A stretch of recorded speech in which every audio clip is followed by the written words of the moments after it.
Hello குட்டீஸ், நாம இப்போ தவக்காலம் 5வது வாரத்துக்கு வந்தாச்சு. இதுவரை நாம மற்றவங்களுக்கு உதவி செஞ்சோம், அன்பு காட்டினோம், இரக்கம் காட்டினோம். ஆனா இந்த வாரம் நாம ஒரு ரியல் ஹீரோவா மாறி மற்றவங்களுக்காக துணிச்சலா நிக்க போறோம். அதுதான் நம்ம பாதுகாவலர் மிஷன். ரெடியா? நம்ம திருத்தந்தை பிரான்சிஸ் நமக்கு ஒரு முக்கியமான செய்தியை சொல்லி தந்திருக்காங்க. அது என்ன தெரியுமா?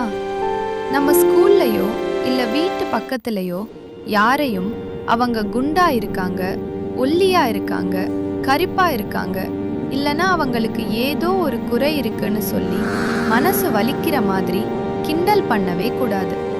அப்படி செய்யறது ஒருத்தரோட மனசை கொல்றதுக்கு சமம். யாரையும் தாழ்வா நினைக்காம எல்லாரையும் இயேசுவோட பிள்ளைகளா பார்க்கறது தான் உண்மையான அன்பு.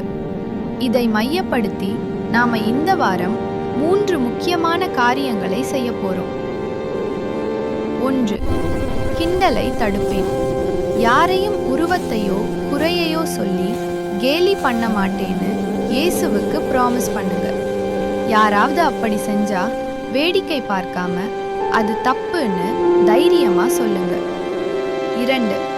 பாதுகாவலனாக இருப்பேன்.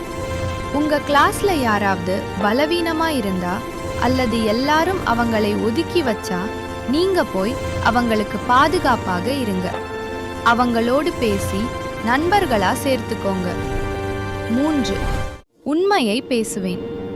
பயப்படாம உண்மையை சொல்லுங்க. மற்றவங்களை குற்றம் சொல்றவங்களா இல்லாம மற்றவங்களை பாதுகாக்கிறவங்களா நாம இருப்போம். இதை மனசுல வச்சு நாம எல்லாரும் சேர்ந்து இப்போ ஒரு உறுதிமொழி எடுக்கலாமா? நான் மற்றவர்களை காயப்படுத்த மாட்டேன், காயப்படுபவர்களுக்கு துணையாக இருப்பேன். இந்த உறுதிமொழியோட வாங்க சேர்ந்து ஜெபிப்போம்.